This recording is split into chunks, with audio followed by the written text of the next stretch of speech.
Mera Peak, Nepal, the Himalayas. We would travel from Lukla to Chhuthanga, then on to Tulikarka in day 2. Day 3 would take us to Kothe. Day 4, from Kothe to Thagnak. Day 5, we traveled from Thagnak to Khare, where we rested on day 6, did some training and acclimatization. Day 7 was a short trip to base camp. Day 8, from base camp to high camp. Day 9, summit day, then back through high camp, down through base camp, and back to Khare.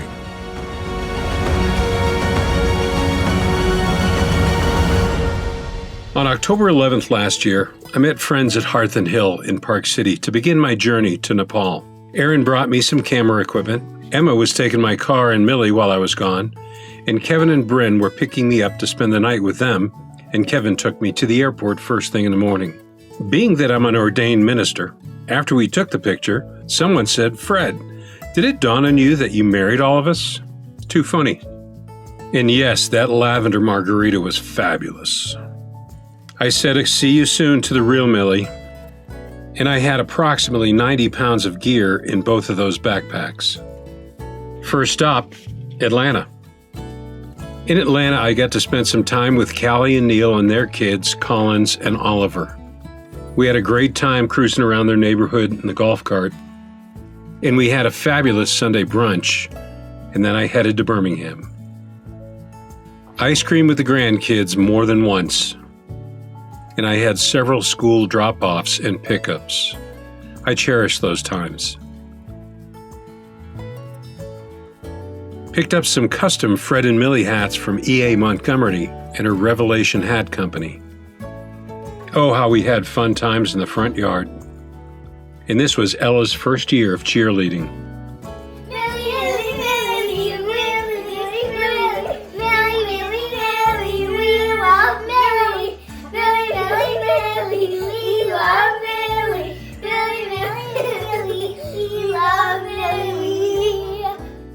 Drove back to Atlanta to catch my flight to Doha.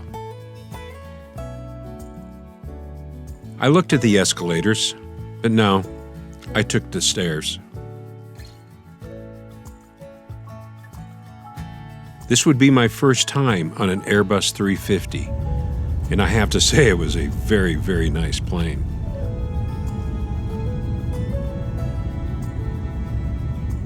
As we departed and lifted off, it was a beautiful October night to fly.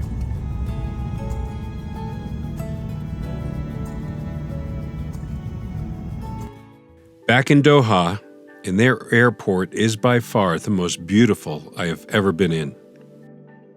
Who doesn't love an Oreo cafe? Millie had a cocktail, and no, I did not buy anything at Hermes.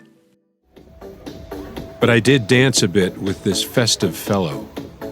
They have everything you could imagine in the Doha airport.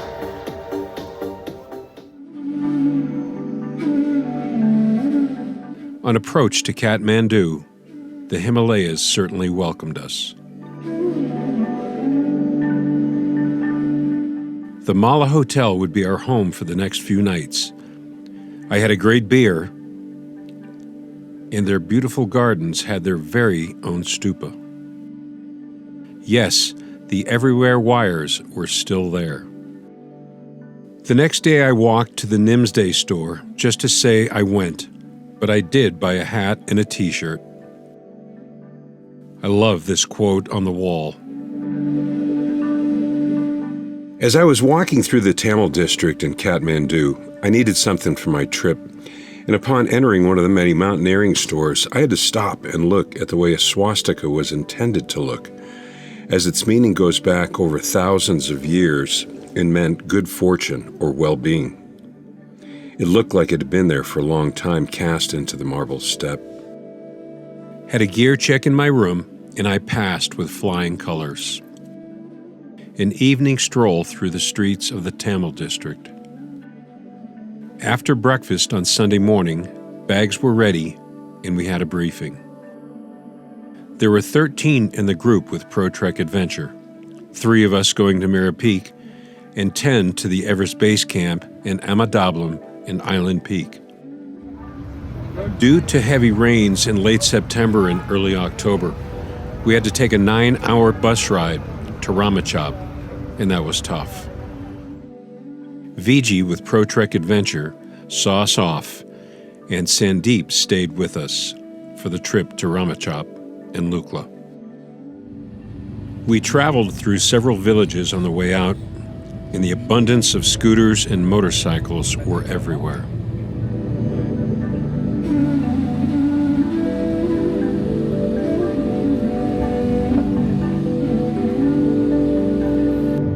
Then it was dirt roads much of the rest of the 9-hour trip.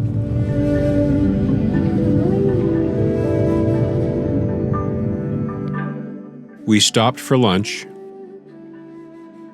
washed up. Cucumbers are a staple in Nepal. For those who ordered chicken as a protein with lunch, pretty sure it came from just outside the kitchen. Waking up in Ramachop. It's Monday, October 21. With the weather, Ramachop Airport is backed up. We're heading to the airport early, hoping to get a flight to Lukla. But this is the weather that everyone is concerned about. Not good to fly in the mountains up here.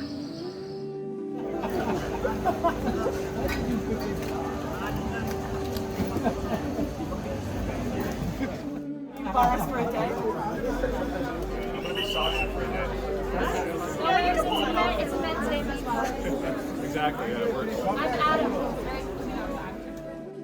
Millie made a new friend. While waiting for our flight, huge shout out to Sandeep for getting us checked in quickly. And somehow, we got through a lot quicker than the other groups.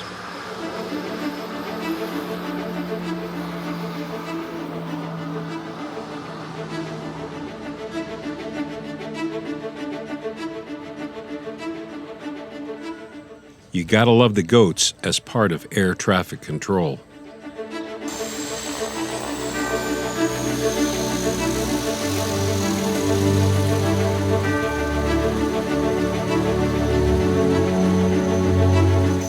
Time to board our flight. In our group, 14 in total, we had the plane totally to ourselves.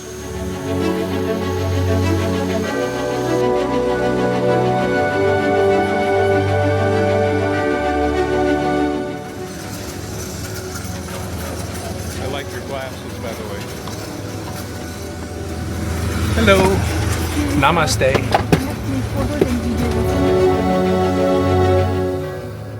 The flight to Lukla from Ramachop is only about 20 minutes.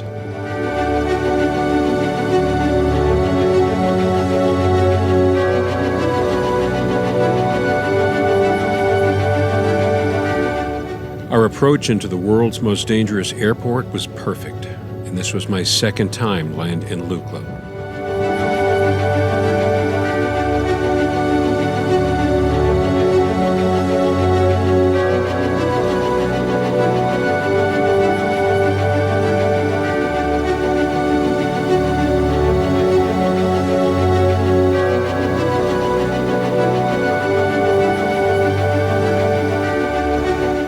Bags gathered, heading for a group lunch.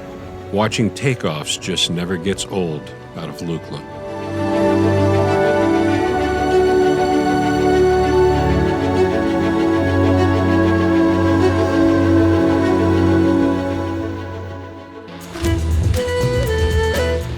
We walked over to the Hikers Inn for lunch. You having a good day? No comment? How about you guys? You like the sun? You?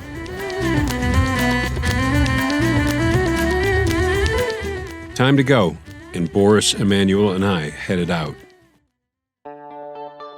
We would leave Lukla, heading to Chhuthanga, traveling roughly 3.5 miles, about 3.5 hours, and an overall vertical gain of about 3,200 feet.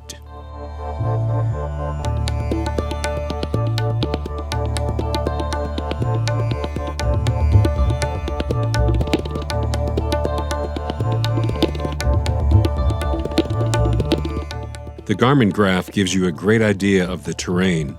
It was pretty much up all the way out of Lukla.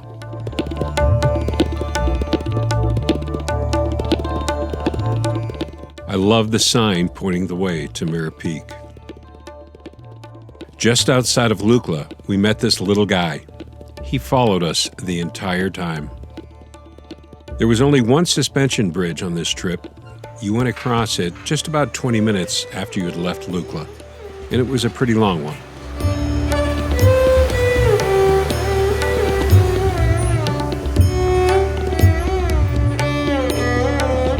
Hello.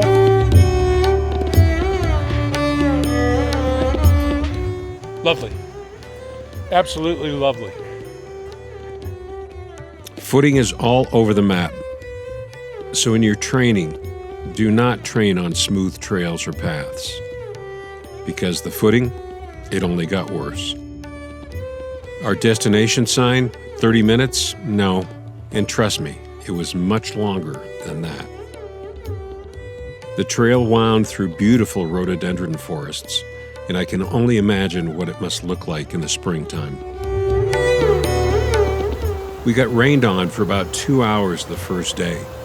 Rain gear is essential to carry, and in this case, it came in very handy.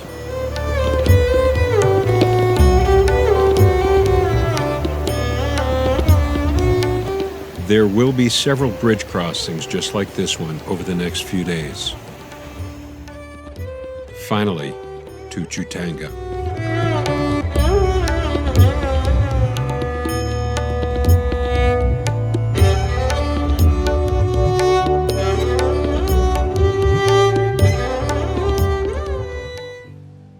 Day 2 took us from Chhuthanga straight up to Zatrwa Pass, 3,500 feet of vertical ascent, and just at 15,000 feet. There was then a traverse to another pass and down 1,000 feet to Tulikarka. Almost 9 hours of trekking, 3,900 feet of vertical ascent, all in all. The Garmin graph gives you a very good idea of the pitch and how steep it is.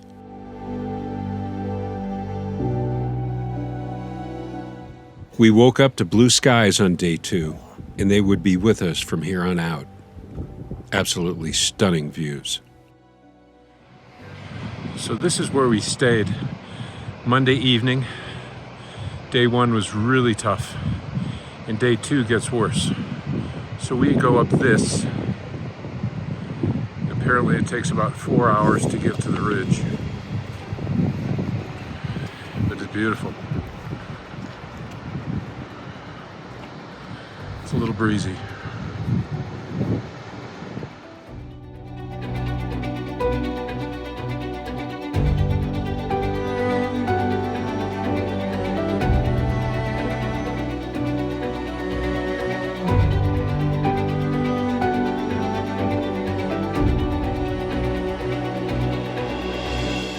A fast food restaurant on the way to Mera Peak, but it's not what you're thinking.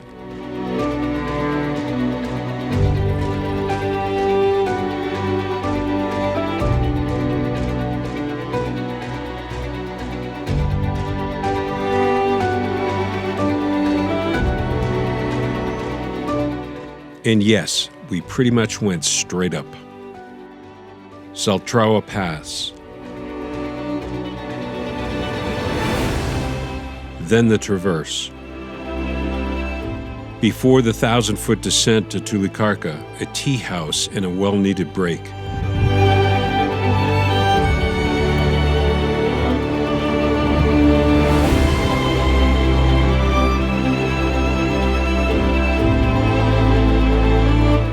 Our host loved Flat Millie, and I gave her one of my custom-made hats from E.A. Montgomery. The descent to Tulikarka is steep and the footing is pretty bad at times. And this is what we just came down.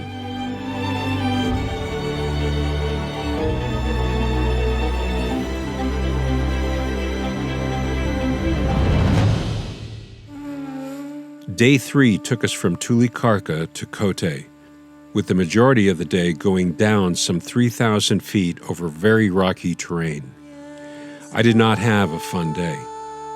Some 8 hours, and with descent of 3,000 feet, we also gained 2,500 feet of ascent.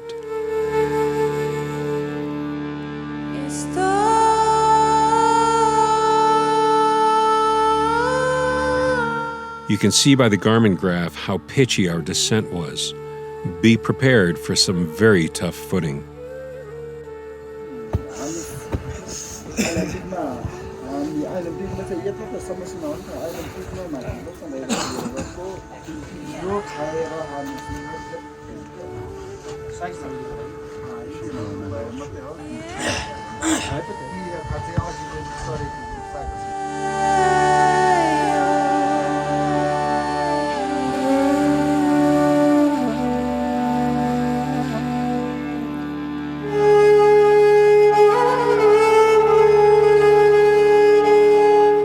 Someone is in the process of building a shelter, which once it's finished will have some stunning, spectacular, and beautiful views.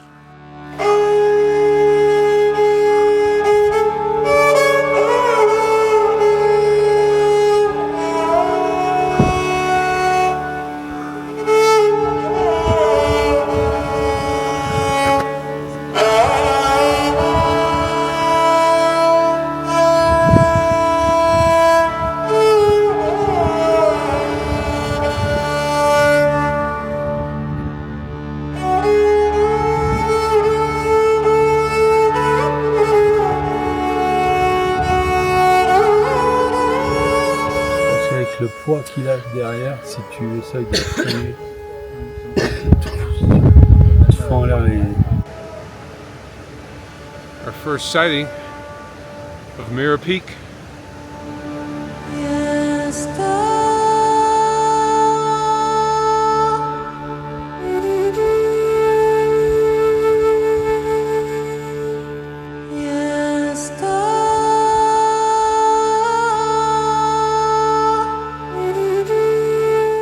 This is a good example of the rocky footing on the 3,000 feet of descent.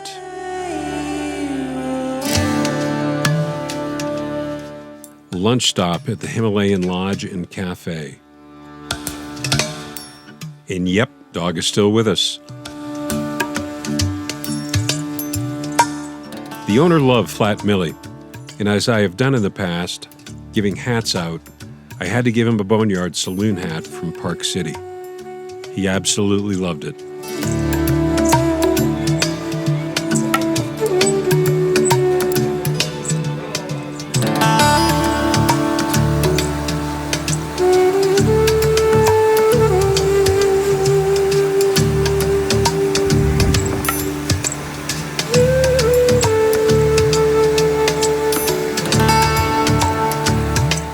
We will be heading down that narrow draw.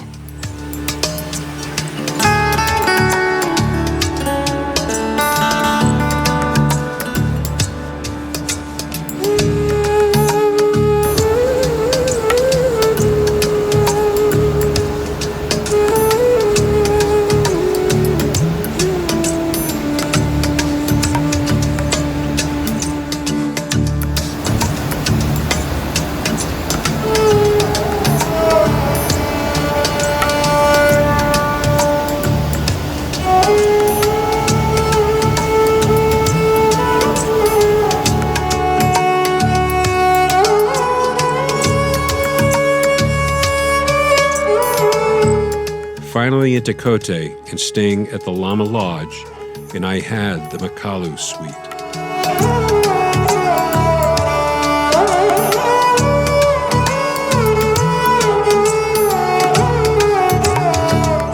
Stickers are everywhere, and Millie has her stickers at every village as well.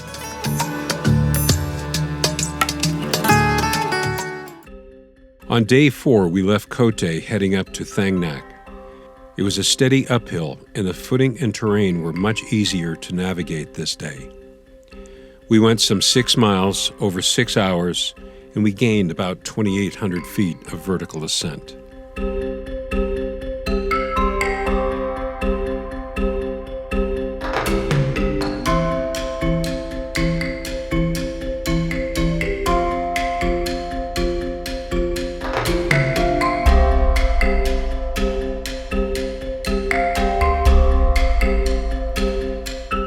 Pancakes and eggs for breakfast.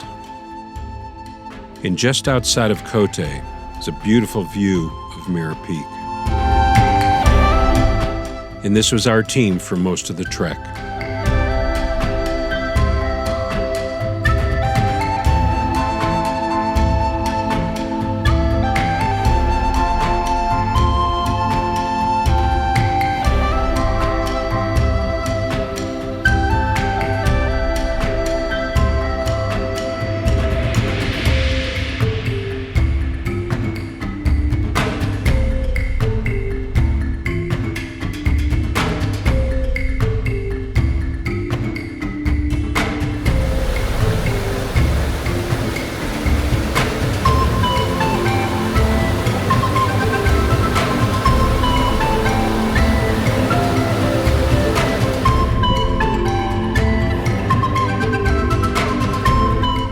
Porters are the lifeblood and heroes in the Himalayas.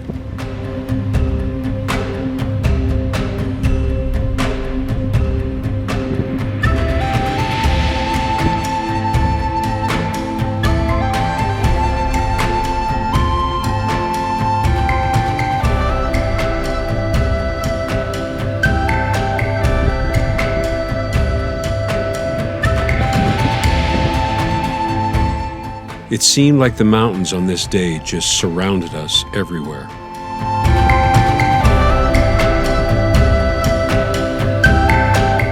Step-ups are always fun.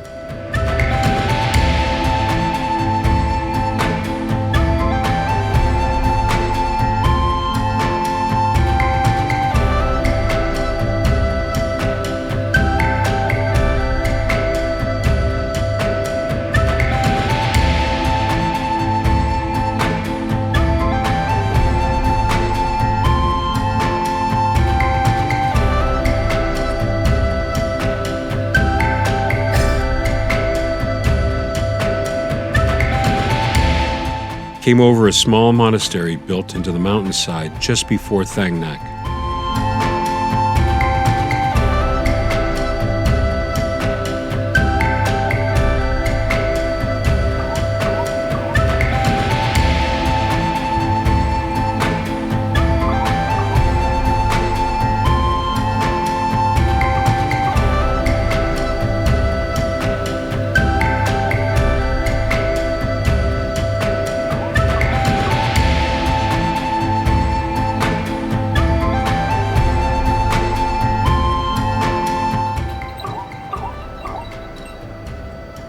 The little dog that followed us.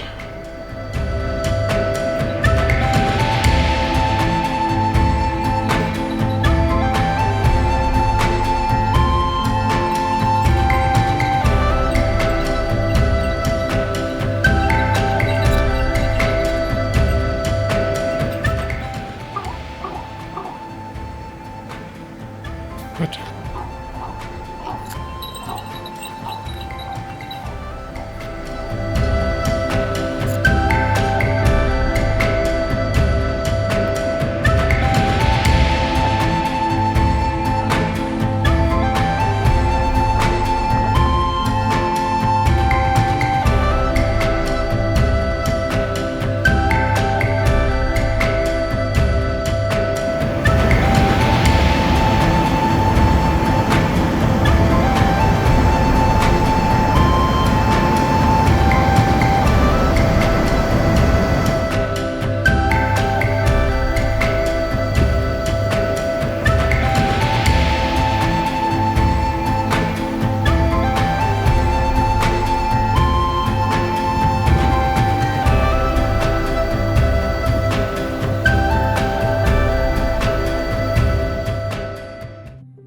Day 5 took us from Thagnak to Khare. It was a gradual climb to a tea house, then steep up to Khare. 5-hour day, and we are now at 16,000 feet.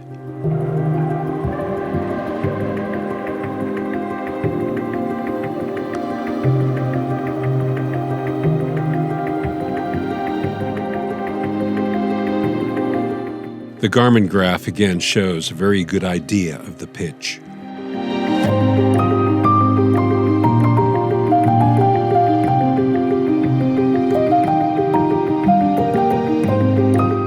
Leaving Thagnak, we met Pemba Sherpa, who loved Flat Millie. Truly an honor to have chatted with him and getting a photo op with he, Flat Millie, and myself. And yes, once again, it went straight up at times. We followed the water most of the morning.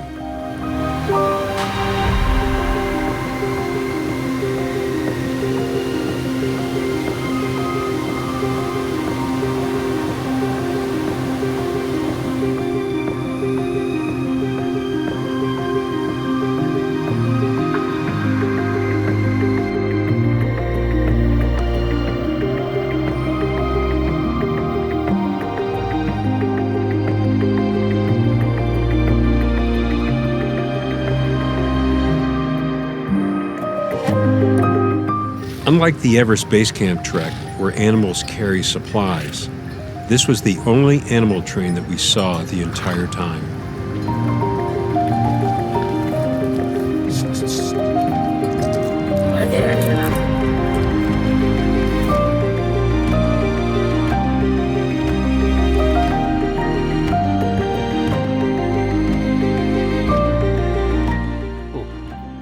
A much-needed tea break.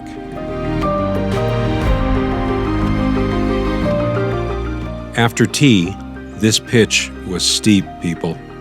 Steep.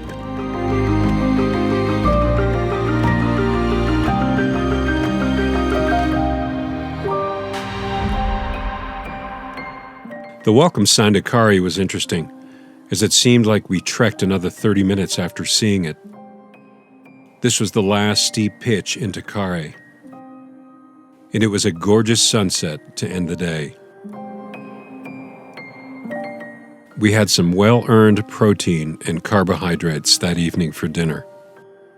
One thing about the Mera Peak trek, different than the Everest Base Camp trek, Mera Peak trek all has these holes on the floor, whereas Everest Base Camp had some bathrooms, some rudimentary, but at least they had a sit-down one.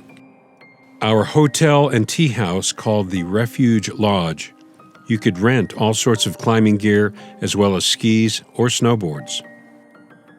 During the afternoon, this sunroom felt amazing, and it was great to take a nap in. And there was Millie.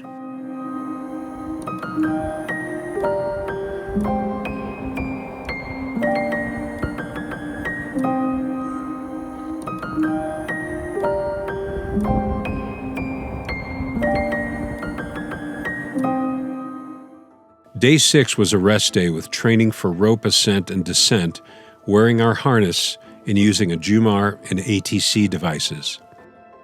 Our climbing Sherpas helped and observed. These would be necessary on days 8 and 9.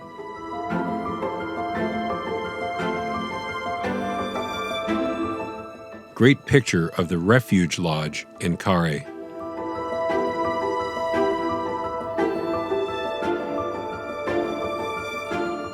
So in Khare, 4 guys from Ireland were across the hall from me. We got to talking, and one of the guys, David, pictured here, said, "I watched your YouTube video about packing for Mera Peak. That was really good. But I didn't remember you as much as I remembered the Flat Millie." Wow, the dog gets more recognition than I do, but we did have a good laugh about it.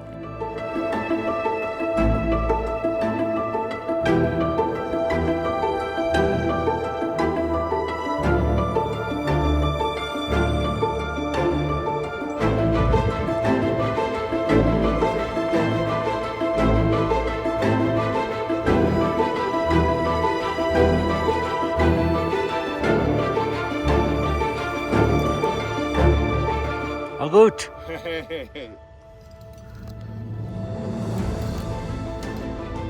Okay, this is fine. Thank you. Helicopters deliver almost all of the supplies on this trek versus animals due to the terrain and footing being so difficult.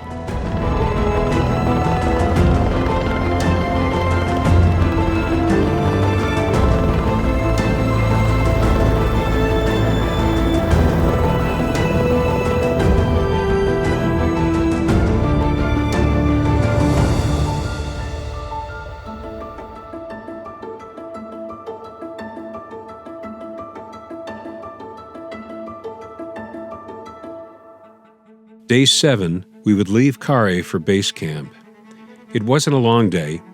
It was pitchy as you left Khare, then a traverse along what I called the rock garden. It was not my favorite part. It took a little over 2 hours, and we went up vertically about 1,000 feet.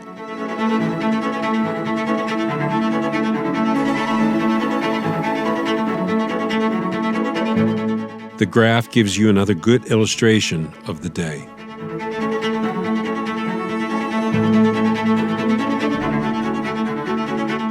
Heading out of Khare, it goes up quickly.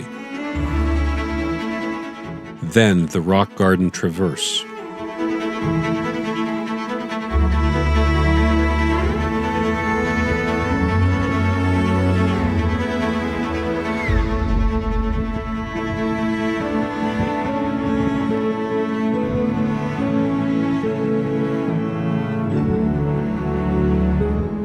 Base camp and 17,000 feet. Coming into base camp, our yellow tents and our 5-star dining shelter with the blue tarp on it. We would be heading up that glacier in the morning.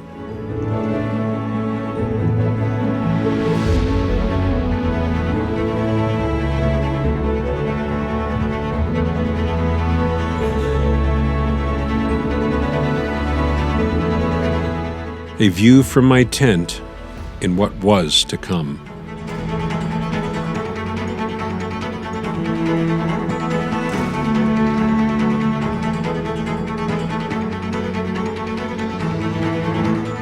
Dinner time and the popcorn was a treat. Our Michelin chef at 17,000 feet, and it was amazing what he could prepare in that kitchen.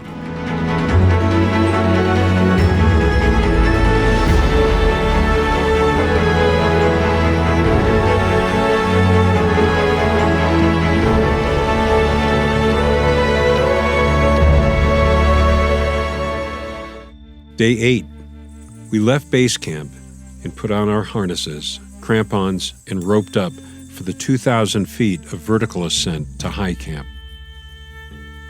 As you can see, this day was pretty much straight up the glacier.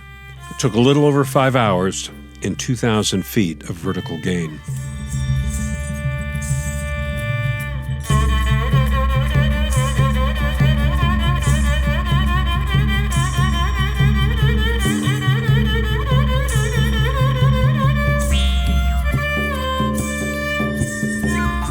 High camp is tucked just behind this big rock outcrop. The glacier and the views going up are spectacular.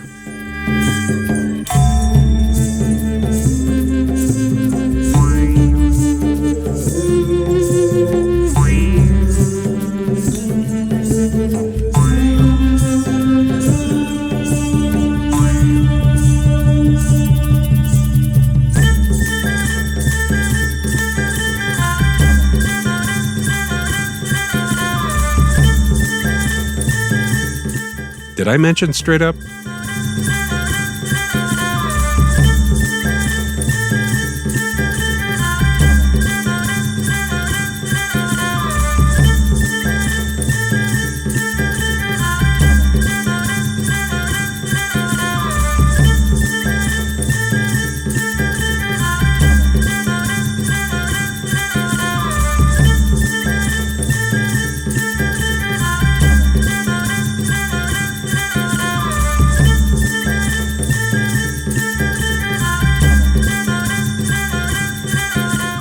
The bathroom at high camp is perched right on a cliffside.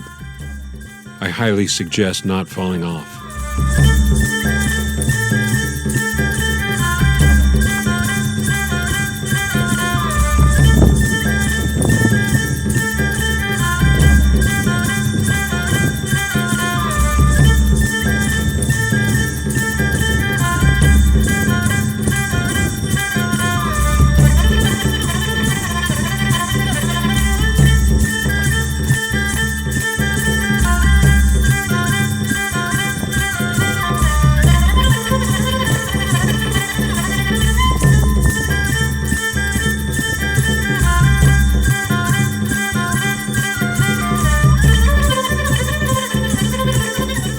This was the stairway to our 5-star Michelin restaurant at 19,056 feet.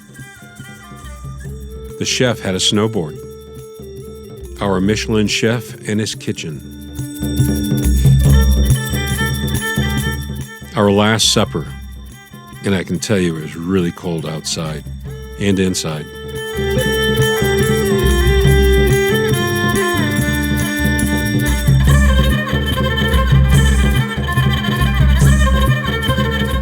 Heli approaching for an extraction and dropping off supplies.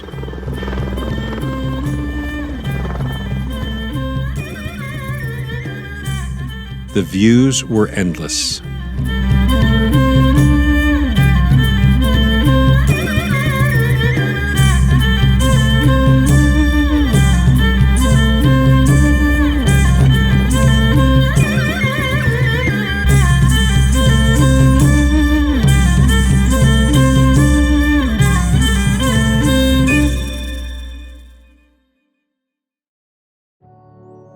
Day 9 was summit day, but for me it took me from high camp back down to Khare, some 3,000 feet of vertical descent. 2,000 feet of it was on the glacier, and it took a little less than 4 hours.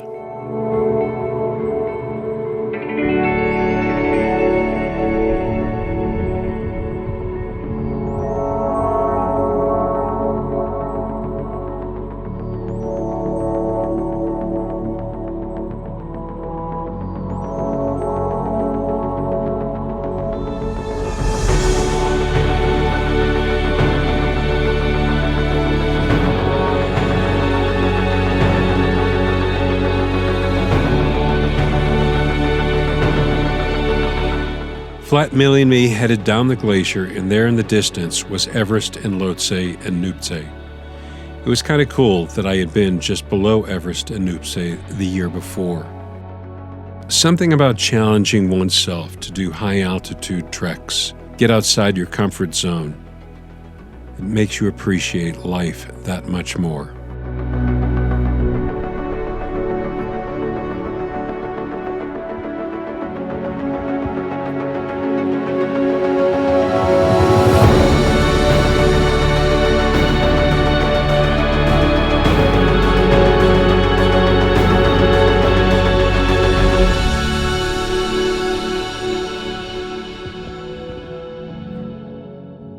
In Khare, I said my farewell to Sujan and Wang Chu, as well as our porters Sikar and Mistra.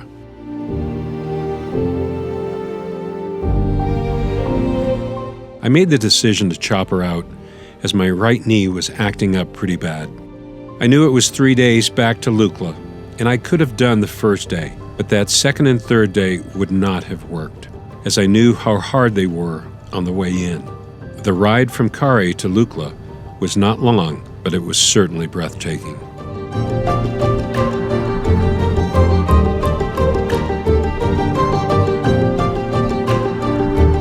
Coming through this pass, all I can say is, wow.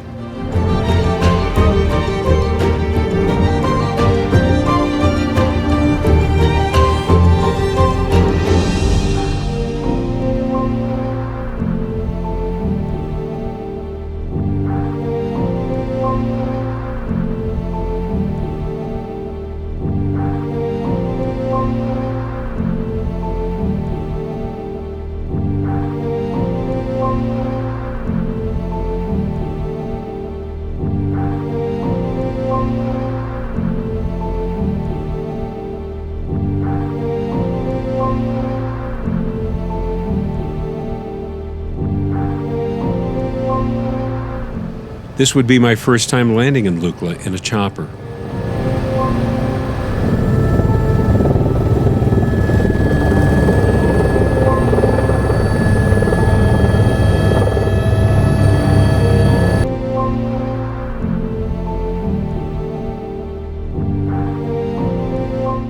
We took a chopper again from Lukla to Kathmandu, along with Leah, who was in the group that went to Everest Base Camp. I was asked to join her as she had come down with some altitude issues that were very serious. We made it back to Kathmandu safely, and I'm happy to say that Leah is back in good health.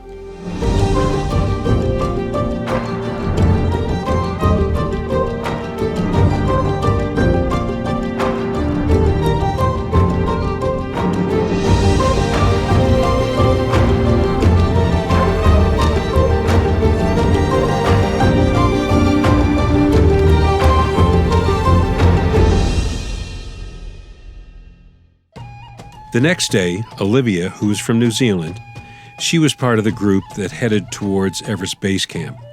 She and I set out for a walk to find ice cream. And good old Baskin-Robbins found us. As we walked, I was looking for a store that I could find some maps. And we found a great bookstore where we chatted with the owner for several minutes. He had books about dogs that he had published. And yes, I bought them. And yes, he loved Flat Millie. Walking can be tough in the Tamil district of Kathmandu. Be careful of the scooters. Madness.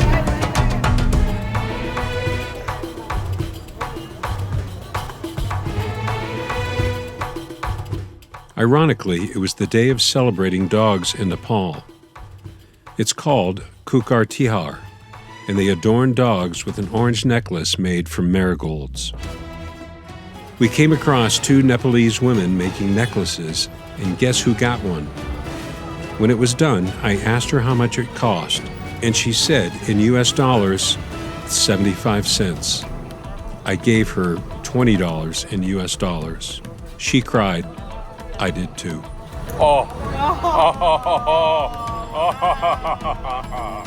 Dhanyavad.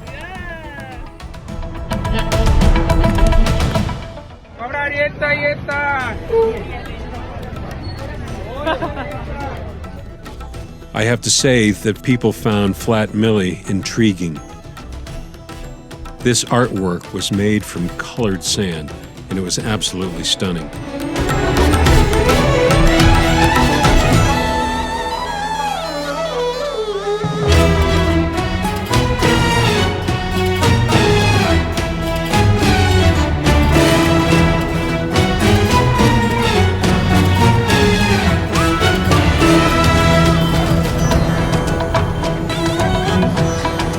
Olivia and I headed back to the hotel and fired down 2 of the best mojitos we had ever had. The Mala Hotel lobby was decorated for Kukar Tihar and one last photo op for Flat Millie. It was time to pack and head home. My Lua boots had taken me to Kilimanjaro, Aconcagua, Everest Base Camp, and now the Mera Peak trek, and many, many training hikes in between. I had made the decision to leave them behind and that perhaps someone local could use them. I put a note inside the right boot that said, size 42, free if you could use them. Not far from the hotel, I placed them on a bench at a corner. I told those boots a big thank you and goodbye.